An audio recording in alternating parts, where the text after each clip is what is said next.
There are rumors around that this is Britain's revenge for the Boston Tea Party. 3,000 screaming teenagers are at New York's Kennedy Airport to greet, you guessed it, the Beatles. This rock and roll group has taken over as the kingpins of musical appreciation among the younger element. Some music critics call their harmony unmistakably diatonic. Others say it's pandiatomic. Parents say it's just plain pandemonium. Their first meeting with the American press brings forth an interview laced with quips and humor. You'd laugh, too, with a gross of $17 million last year. New York City cops are hard-pressed protecting the Beatles at their hotel. On every side, there is hero worship that recalls the heydays of Elvis Presley and Frank Sinatra. With one Beatle bedded with a sore throat, 3 of the quartet take an airing in Central Park. There was absolutely no truth to the rumor that the zoo's laughing hyena was driven underground.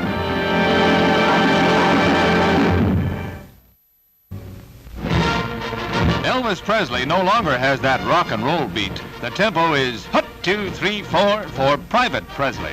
He's at Camp Chaffee, Arkansas, beginning his 2-year Army hitch courtesy of the Memphis Draft Board. Like any ex-civilian raw recruit, the king of rock and roll will be keeping time to non-hip bugle calls. Involuntarily retired, the gyrating guitarist's departure from the public eye left his blue jean fans all shook up, so we hear. But Elvis doesn't seem to mind at all. The film community is at its most glittering for the prestige-filled Hollywood Foreign Press Awards. Janet Leigh and Tony Curtis, stars of UI's The Perfect Furlough, are present. Also, Mr. and Mrs. John Gavin. He's featured in Imitation of Life. Rock Hudson, star of This Earth Is Mine, is named the world film favorite, chosen in a 42-nation poll.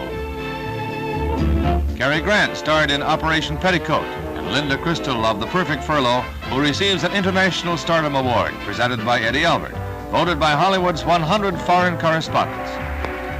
Also named an outstanding new personality, John Gavin receives his award from Jane Powell. Susan Kohner receives the coveted honor from Edward G. Robinson. She's featured in Universal's new drama, Imitation of Life. World Film Favorite Award is formally presented by Luella Parsons.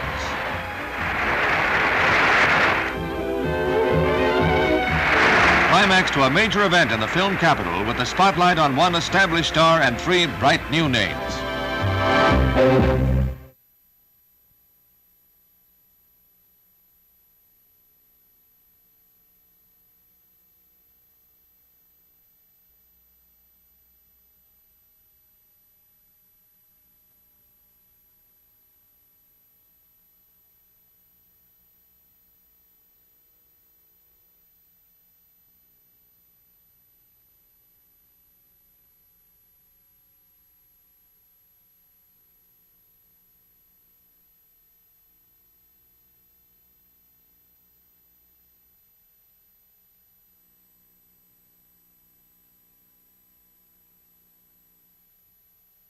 The mechanical feeler does the trick, sort of a radar antenna that steers a newly perfected, completely automatic lawnmower at Bridgewood, New Jersey.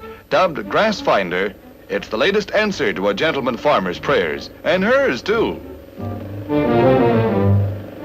Smile, why not? All she had to do was cut one strip around the outside of the lawn and then set the mower on automatic. From then on, there's nothing to do but drink a toast to a time saver that feels its way along. When the feeler contacts grass already cut, one wheel is braked and the machine turns to the right. It also mulches the cut grass so there's no raking or sweeping. To make a long story short, Grass Finder makes short shrift of the lawn while you have a tall drink. With new cars getting bigger and parking spaces getting smaller, at Piedmont, California, an inventor has developed something to soothe the motorist's headache by putting the spare tire to work. He calls this device the Park Car and says it can be installed on any model. Watch how it works. Taking power from the drive shaft, the spare tire swings the rear end into the clear. Then he just retracts the spare, backs into the street, and away we go.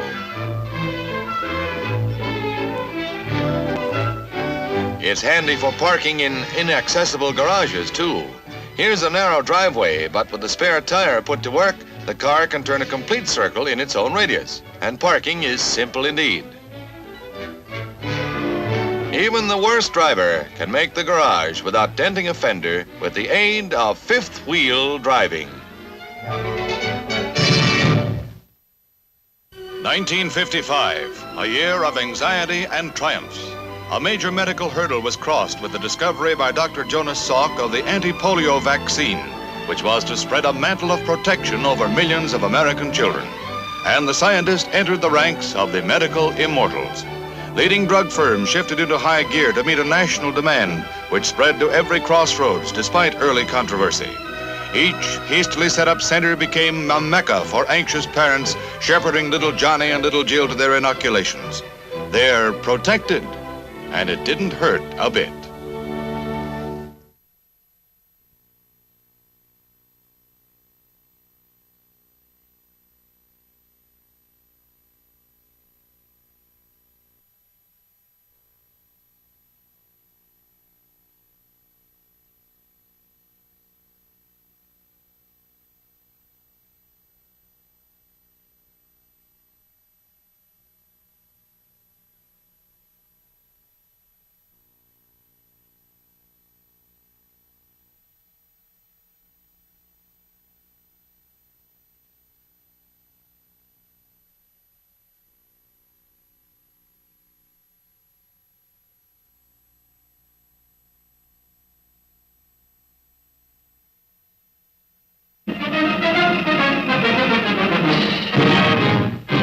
Lucky Lucy, they call her, and on opening day of the New Jersey State Fair at Trenton, they know why.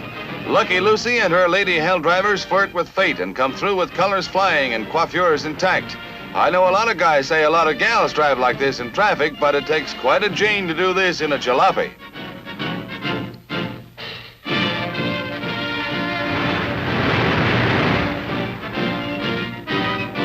Don't be alarmed, there's nothing wrong with Toni Marshall, not yet at least, although she's sure playing with fire.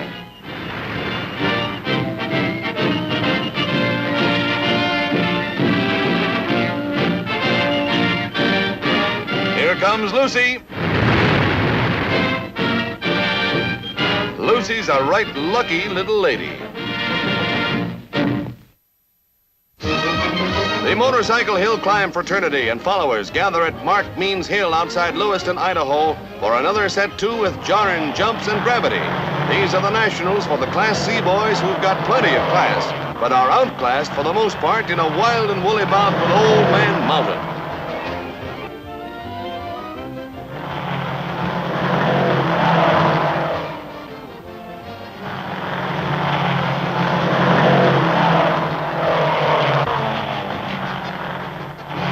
Everything's on the up and up, and the guy who can top this deserves the prizes and the plaudits.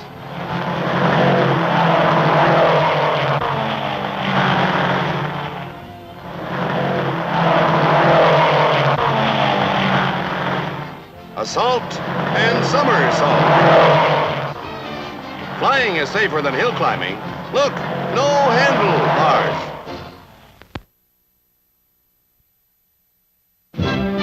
That All-American pastime, baseball, brings out the All-American Girl Baseball League for spring training at Alexandria, Virginia. 2 teams are working out, the Fort Wayne Daisies and the Racine Bells, getting in shape for an opening day doubleheader. Dottie Schroeder is quite confident that her hair won't get in her eyes. And keeping her eye on the ball is catcher Kate Von Droe. Okay, gals, play ball. Pat Scott has quite a curve, but this one is wide, and Gene Marlowe is willing to wait. Gene bunts it, the squeeze is on. Tibby Eisen slides home with a run and a nicely bruised leg. Better a bruise than long pants, eh, gals?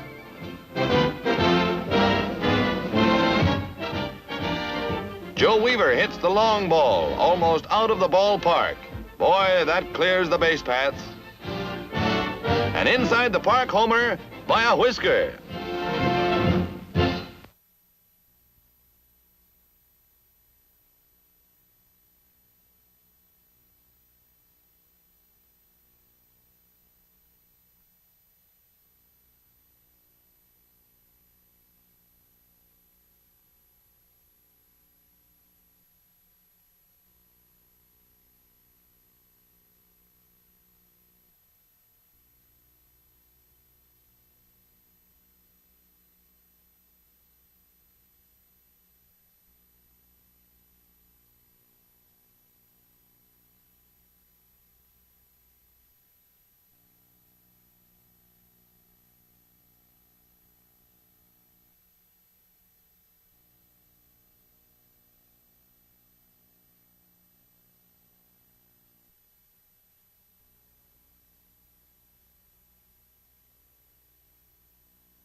Looking into our crystal ball, we come up with swimsuit fashions for 1952.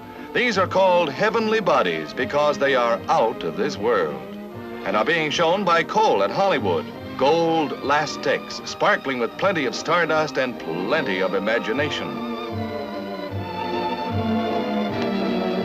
This is called the wing ding. Wear it up or down for obvious reasons.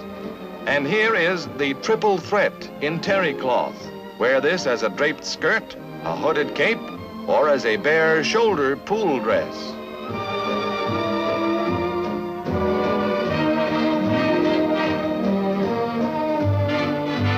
Next in the solar system of swim styles is a skirted petal suit. Pack your trunks and head for the beach. Here's an invitation that gets an immediate response. It's got "Dunk Me" written all over it, and a mighty cute line it is, too. Mother and tots are going to be well suited in their fashion.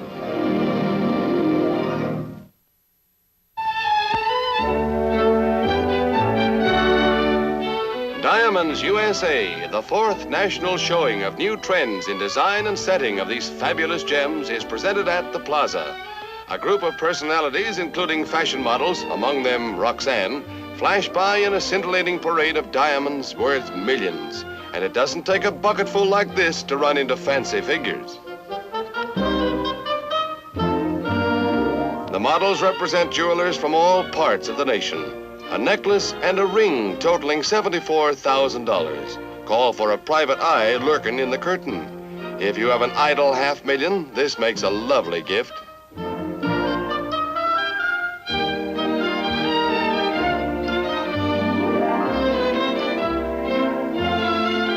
The jewels of sultans and kings are carried proudly by the queens of society, stage and screen, all gems of purest rays serene.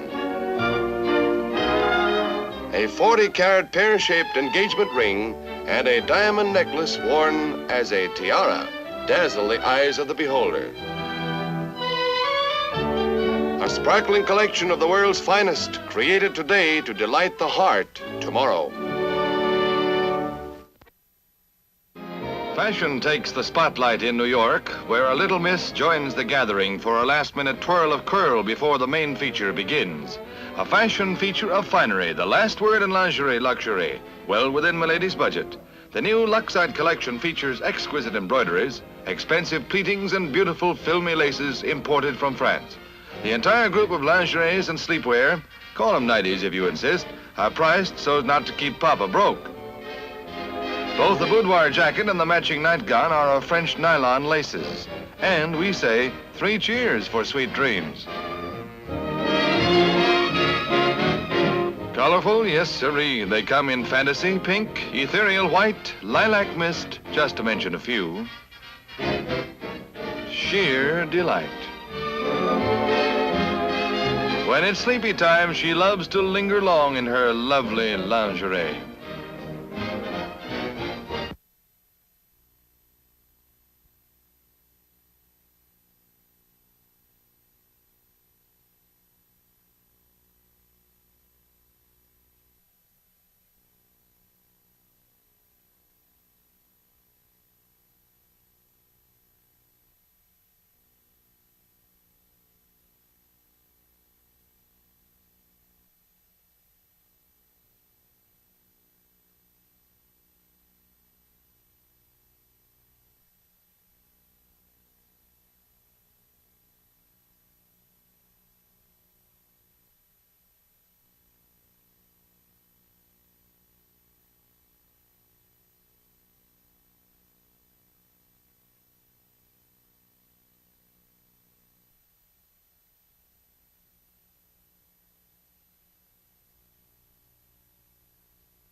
Mrs. Jerry Coburn of Sacramento reads the story of Lady Godiva to her spouse, astounds him and all Sacramento by deciding to reenact the famous ride. But Sacramento and Sacramento wives are ready for her as she carries out her threat at a horse show. Backs are obediently turned as the modern Lady Godiva rides again to protest high taxes. Of course, somebody thinks it's impolite to turn his back on a lady, and he gets the bum's rush. What does Godiva get? Why, blanket permission to cover up her modesty. Well, taxes are high, so give the little lady a big hand for a good try. There's a new baby at Will Loman's house in Anacortes, Washington. A 5-month-old, 18-pound gorilla named Bobo. Loman bought him from the man who captured him in Africa, plans to raise him as a member of the family until he's 4 or 5, then sell him to a zoo or circus. It's not as easy as it sounds, however. Gorillas are difficult to raise, very susceptible to colds and other ills common to mankind. They rarely survive their first year in captivity. And it's equally difficult to take a full-grown one alive. Bobo's parents were killed during his capture. But if special diets and regular infant care triumph in Bobo's case, the little bundle of jungle joy will someday tip the scales at 500 pounds. A little too big for a pinup or for sitting on grandfather's knee. Things are in apple pie order on the New York University campus. Let's face it, the zany season is on, but all for a worthy cause. The collegians want to build an outdoor dance floor. Costs money. Aye, there's the rub. But some genius with plenty of crust came up with this method of raising the dough. At least it tastes better than goldfish. Custard's last stand.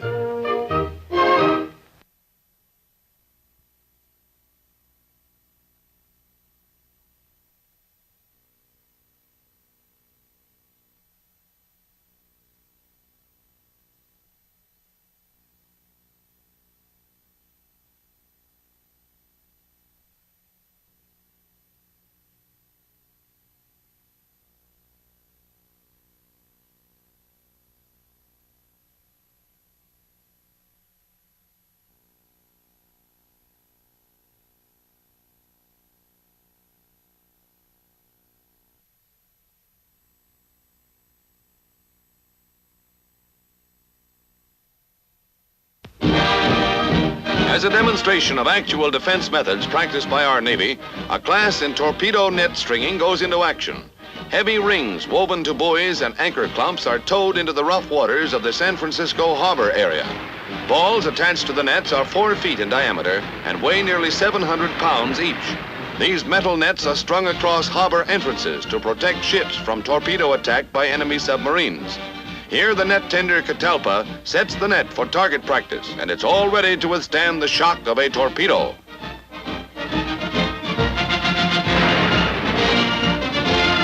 The sturdy net, weighing many tons, snares the torpedo, halting its deadly course to the potential target. Preparedness, watchword for defense.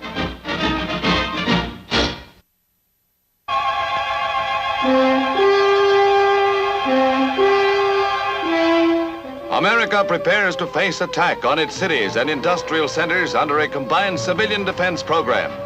Any community is vulnerable to possible bombing, including the final threat of the devastating atom. A screen of Air Force units goes into action to protect our borders from the unannounced arrival of the enemy. The enemy who apparently knows no mercy and who has signified his intention to conquer the world under the banner of communist imperialism. All over the nation, civilian defense crews are alerted to prevent the annihilation of areas vital to our industrial mobilization and our very life. Central communication systems and personnel are being readied for any possible emergency. These are the potential nerve centers through which will flow the messages to coordinate the protective measures for United States citizens.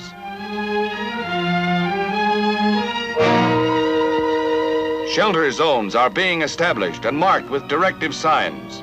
Commanders are being briefed in panic prevention, control of sabotage and espionage. Chemical and germ warfare are subjects in the course, as are organization, high explosives, communications, and atomic bomb destruction.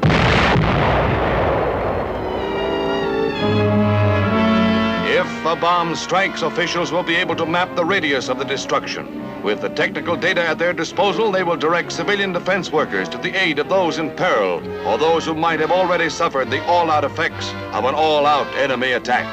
Hospitals will place their facilities at the disposal of the injured, and Geiger counter experts will test patients and areas for possible atomic contamination.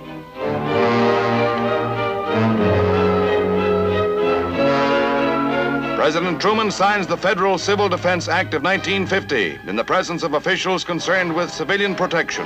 The President congratulated Congress on its speedy passage of the program, which will provide matching grants to the states for construction of air raid shelters and the stockpiling of medical supplies and suitable warning systems.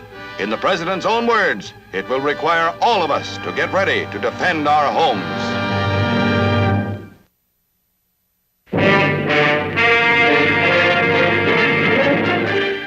This is the gallant crew that rode the big superfort which carried the first atomic bomb to Japan.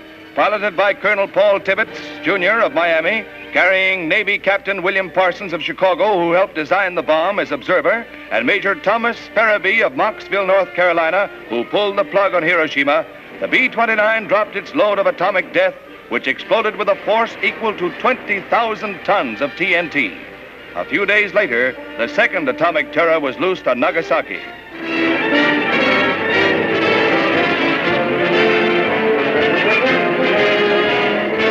Between these two rivers, damage was greatest, although no section of Hiroshima, a city of over 300,000, remained unscathed. For many days after the actual bombing, thousands continued to die of burns and shock. Latest reports from the Japanese say that 126,000 died as the result of the damage done by the single bomb that blasted the city. These pictures of the utter devastation lying in the wake of the atomic fury were taken by newsreel and Air Force cameramen.